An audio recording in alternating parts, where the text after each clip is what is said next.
Fala aí, pessoal, beleza? Começando mais um acompanhamento mensal, vamos falar sobre o XPMOLs. Calor aqui no Rio de Janeiro. Estou gravando esse vídeo no sábado de manhã. Você acha que vocês estão vendo esse vídeo no domingo? Tá um calor, eu tô suando aqui, porque também eu voltei a fazer natação hoje. Estou estourado.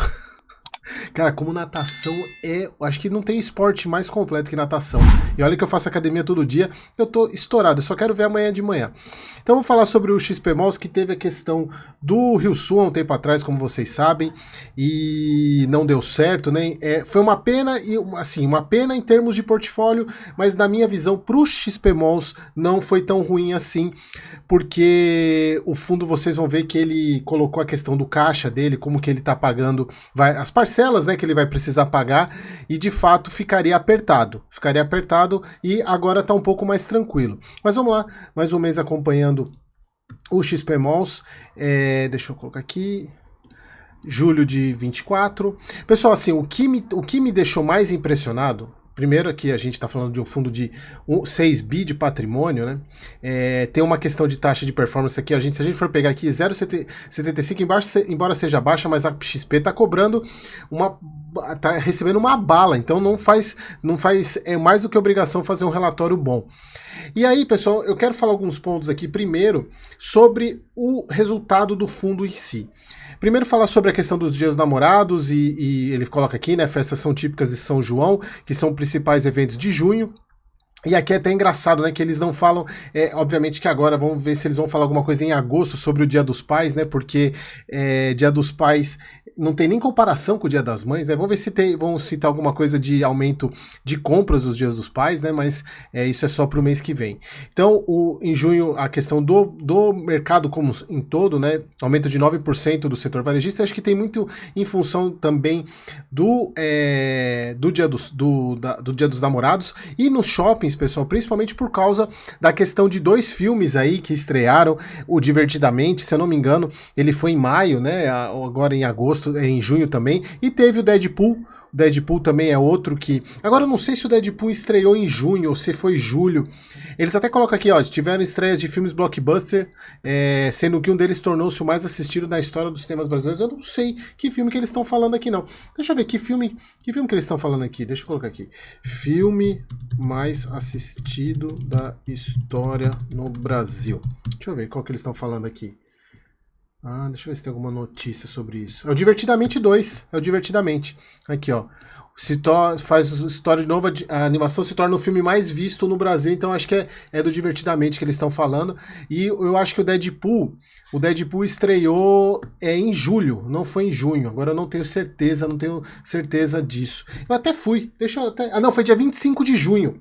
Foi dia 25 de junho que o Deadpool estreou, então foi o dia que eu assisti. Foi o dia que eu assisti, foi em junho. Então aqui, isso ajuda bastante, né, o shopping a movimentar. Agora vamos para o que interessa, pessoal. Fundo é impressionante. Vocês estão vendo eu tô gravando os vídeos, né, já fiz o HSML, fez o MOL. Eu acompanho 5 fundos de shopping aqui no canal. HSML, HGBS, MOL 11, XPML e o HSML já falei, né, HGBS... São 5.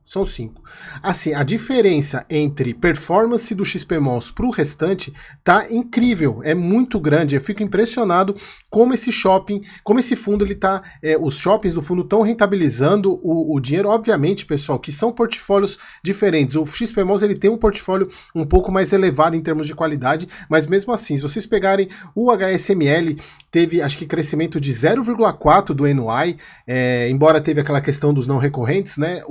Mas é impressionante. E aqui a gente vê, né? Vendas por metro quadrado, NOI caixa, crescimentos de 12,6 para vendas e 13,2 para o NOI. É impressionante, pessoal, impressionante mesmo o que o portfólio do XPMOLs vem trazendo de resultado. E aqui falam sobre a questão das vendas, né, das compras que o fundo fez, a gente já vai falar um pouco sobre isso.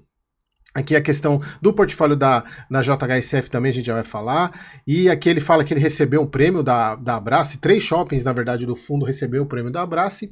Aqui o fundo ele tem um acumulado de 41 centavos, distribuiu 92. E aqui a gente vê, pessoal, o DRE do fundo ainda é muito cedo para a gente poder ver de fato. Isso eu comentei no vídeo passado para vocês, a questão da gente tirar alguma conclusão com base no fluxo financeiro na DRE do XPMOLs, exatamente porque a gente está vendo uma entrada e saída de dinheiro muito grande. Então o fundo paga parcela, tem saída de caixa, tem receita financeira entrando, receita financeira saindo.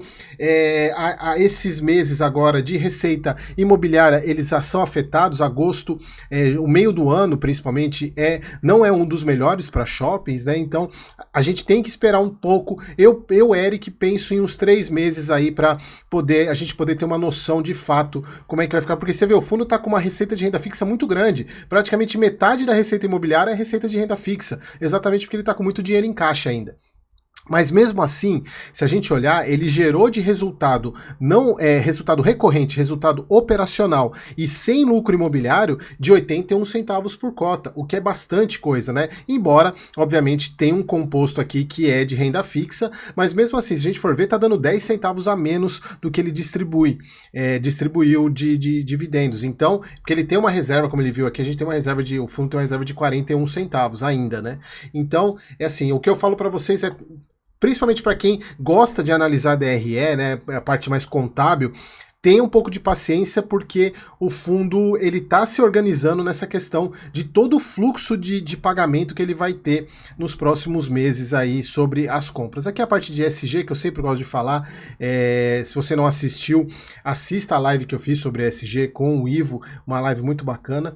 Aqui a questão das compras, né, a gente teve as compras, lembra que tem aquele shopping que é o shopping, o Faria Lima Shoppings, né, que saiu, ainda não entrou na compra ainda está na parte de negociação. Ele comprou 3 dos 4 shoppings, né?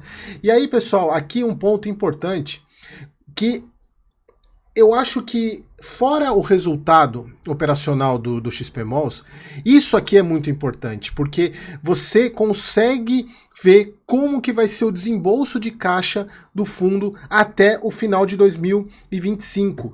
E aí você vê quando que sai caixa. Obviamente não tem os meses aqui, mas se vocês observarem, o fundo fez o trabalho de colocar os fatos relevantes aqui, o que na minha visão não é mais nada do que obrigação do fundo. Por isso que eu falei de vocês lembrarem lá da taxa de administração, é uma taxa sobre um patrimônio de 6 bi.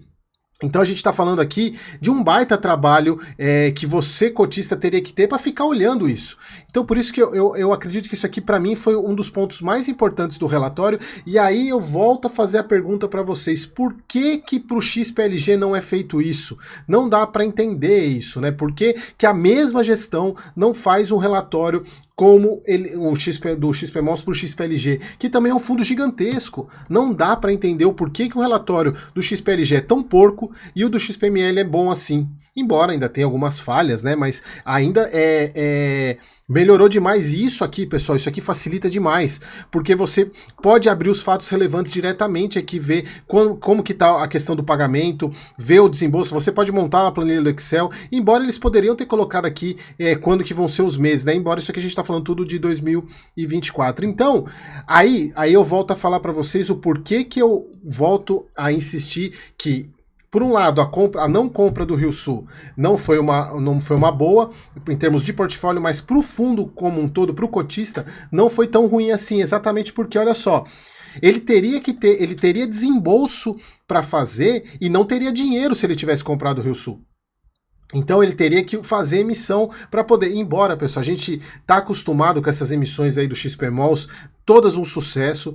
Mas, pessoal, a gente aí conta muito com a sorte. A gente sabe que a gente não tá num momento bom no país. Então esse é um ponto importante para vocês observarem. Isso aqui é muito bom e eu quero que vocês tenham isso em mente, que precisa cobrar isso, né? Trazer esse tipo de informação. Eu acho que é muito, muito importante essa questão. Então, só para a gente fechar aqui, então dá para a gente ter uma noção agora do caixa do fundo e, em tese, ele está tranquilo em termos de caixa, né, 215 milhões para o final do ano que vem, porque isso, inclusive, ele tem os CRIs, a alavancagem dele para pagar. Isso aqui a gente está falando de desembolso de pagamento dos imóveis, não estamos falando de alavancagem. A alavancagem vai ter que sair dessa parte aqui e dessa parte aqui. Aqui a gente não está incluindo nada de alavancagem nesse pedaço aqui. Aqui sobre o prêmio da Abrace, né, que eles falaram sobre os 3 shoppings que tiveram prêmio.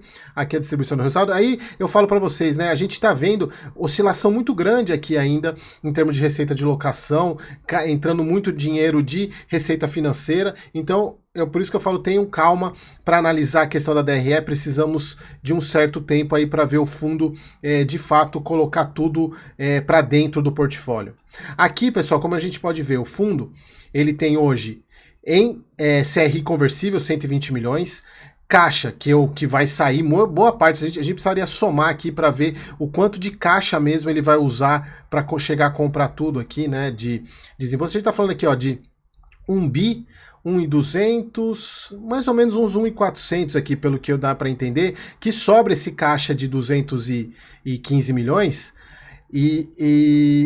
Por que eu tô falando isso, pessoal? Lembra que eu falei da questão lá no TRXF, que eles colocam aquela questão de disponibilidades? Pessoal, isso aqui não é disponibilidade, tá? Embora você possa vender o fundo imobiliário em 2 dias, você tem o dinheiro na conta. Isso eu deixei muito claro lá naquele vídeo, que o fundo, o TRXF, ele considera quase tudo que ele tem de... porque, se eu não me engano, o TRXF ele coloca que ele tem 400 milhões de disponibilidade, sendo que de dinheiro em caixa, em CRI conversível, ou em LCI, ou em tesouro, que seja, o LCI, acho que era 150 milhões. Então, daquele que ele coloca de disponibilidades, 300 milhões está em fundo imobiliário, se eu não me engano. E isso não é disponibilidade imediata, embora tenha lembra que eu falei, tem 2 dias de dinheiro para cair, mas e se tem prejuízo nessa venda? O fundo tem que reconhecer prejuízo. Então, não é tão simples assim. Então, pensem só nessa questão, principalmente isso aqui, CRI conversível, que também ele pode ter prejuízo, dependendo da marcação a mercado. Então, caixa, pessoal, é o que ele tem de dinheiro em renda fixa que seja CDB ou LCI, 100% CDI ou 98% CDI, menos o que ele vai pagar, o que está dando aqui 215 milhões. E a gente vê que ele tem uma alavancagem aqui para pagar. Tese tá tranquilo, porque se você pegar somando aqui, ó, aqui tá dando 40, 55, 80, aqui tá dando 120, 105, 70, mais ou menos até 2030, eu acho que passa um pouco de 2030. Nossa, eu tô suando aqui, pessoal, também, depois daquela natação que eu fiz hoje, foi brutal. Então tá dando, é engraçado, não sei se vocês viram essa semana, eu com frio aqui, hoje com calor, é assim, é a vida para gravar vídeo aqui para vocês.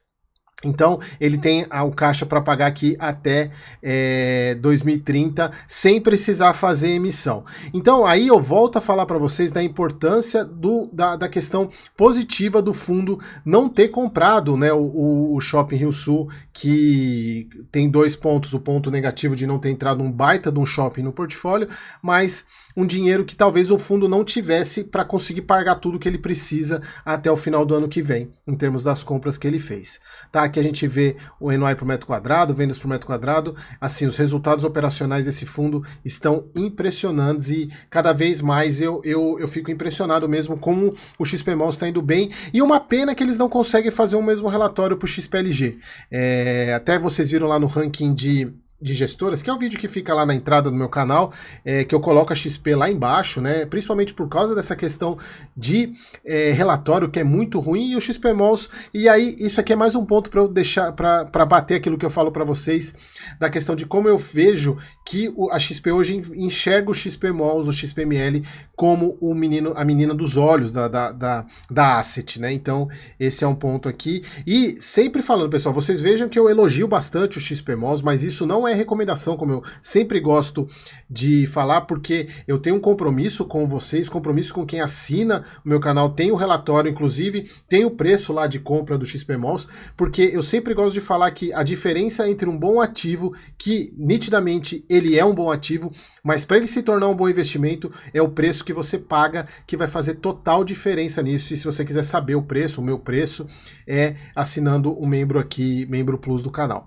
Beleza, pessoal? Mais um mês aí acompanhando, baita fundo, e elogiar a XP, no caso do XPMOLs, por ter colocado esse ponto, por mais que não seja mais do que obrigação, mas por que não fazem isso com o XPLG também? Beleza, pessoal? Então era isso, mais um mês acompanhando aí, espero que vocês tenham gostado e até o próximo vídeo.